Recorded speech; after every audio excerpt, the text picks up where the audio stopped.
এটি ছিল আমাদের সালাফি সালেহিনদের অন্যতম একটি গুণ।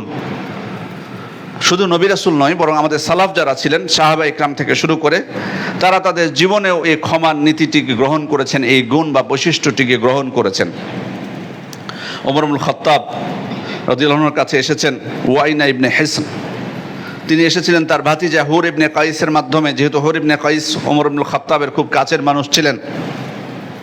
তো তার মাধ্যমে তিনি ওমর ইবনুল খাত্তাবের কাছে প্রবেশ করে তাকে বলছেন, ইবনুল খাত্তাব, হে খাত্তাবের পুত্র। দেখুন বলার ভাষাটা কি।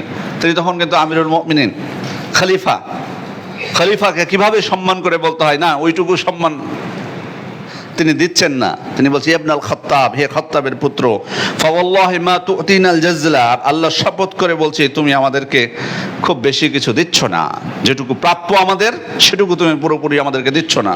ওয়ালা তাহকুম বাইনানা বিল আদল, আমাদের মধ্যে তুমি ন্যায় বিচারও করছো না। এই কথা শুনে ওমর ইবনুল খাত্তাবকে তো আমরা চিনি, তিনি কেমন ছিলেন।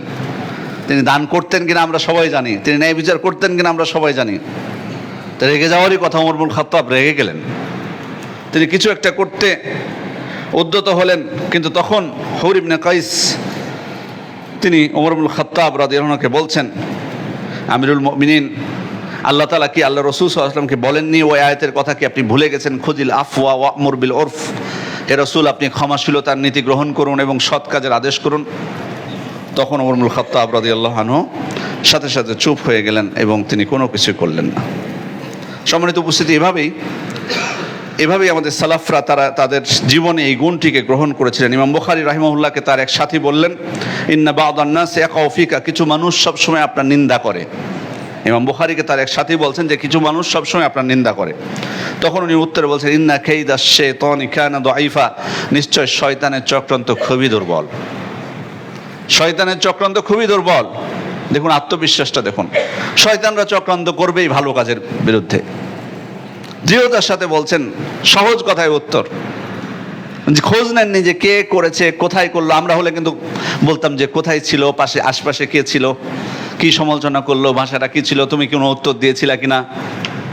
কিন্তু না, উনি স্পষ্ট বলছেন, ইন্না কাইদাশ শাইতানি কানা দাঈফা, নিশ্চয় শয়তানের চক্রান্ত খুবই দুর্বল। এরপর আল্লাহ তাআলা আরেকটি বাণী বললেন, ওয়ালা ইয়াহিকুল মাকরু সাইয়্যি ইল্লা বিআহলি, কূট চক্রান্ত কেবল চক্রান্তকারীকেই বেষ্টন করে।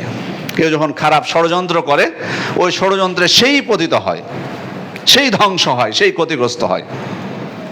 সম্মানিত উপস্থিতি, এভাবে সালাফদের জীবনে অনেক ঘটনা আছে। শেখুল ইসলাম ইবনে তাইমিয়া রাহমাতুল্লাহ আলাইহি তার উপর তার জীবনে যে নির্যাতনগুলো হয়েছে সেগুলো সম্পর্কে আমরা জানি। কিন্তু যখনই তাকে তার বিরোধীদের সম্পর্কে কোনো কিছু বলা হতো, তখন তিনি তাদের জন্য ওজর পেশ করতেন, বলতেন হয়তো বা তারা এটা করছে এই কারণে। তিনি তাদেরকে কোনো দোষারোপ করতেন না বা প্রতিশোধ গ্রহণ করতেন না। এমনইভাবে ইবনুল কাইয়্যিম রাহমাতুল্লাহ আলাইহি বলছেন, আতাইতু ইলাইহি মুবাশশিরান লাহু বিওয়াফাতি আশাদ্দিন নাস আদিয়াতান লাহু, সব থেকে বেশি যে কষ্ট দিত ইবনে তাইমিয়া রাহমাতুল্লাহ আলাইহিকে, তার মৃত্যুর সংবাদ এসে আমি ইবনে তাইমিয়াকে দিলাম যে আপনাকে সব থেকে কষ্টদায়ী ব্যক্তি আজকে মারা গেছে।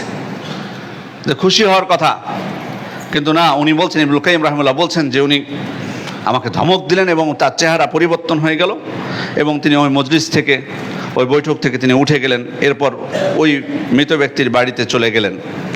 তারপর যে তার পরিবারকে বললেন, তোমাদের মৃত ব্যক্তির জায়গায় আমাকে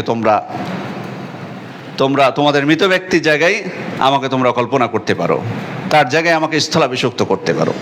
তোমাদের যে কোনো প্রয়োজন, যদি কোনো কিছু প্রয়োজন হয়, আমি তোমাদের সেই প্রয়োজন পূর্ণ করে দেব। দেখুন কত যুগ পরের রাসূল সাল্লাল্লাহু আলাইহি ওয়াসাল্লামের সাহাবা ইকরামের কত যুগ পরের মানুষ ছিলেন শাইখুল ইসলাম ইবনে তাইমিয়া রাহমাতুল্লাহ আলাইহি। এভাবে উলামা ইকরাম যারা ছিলেন, তারা তাদের জীবনে ক্ষমাশীলতার নীতিকে গ্রহণ করেছেন।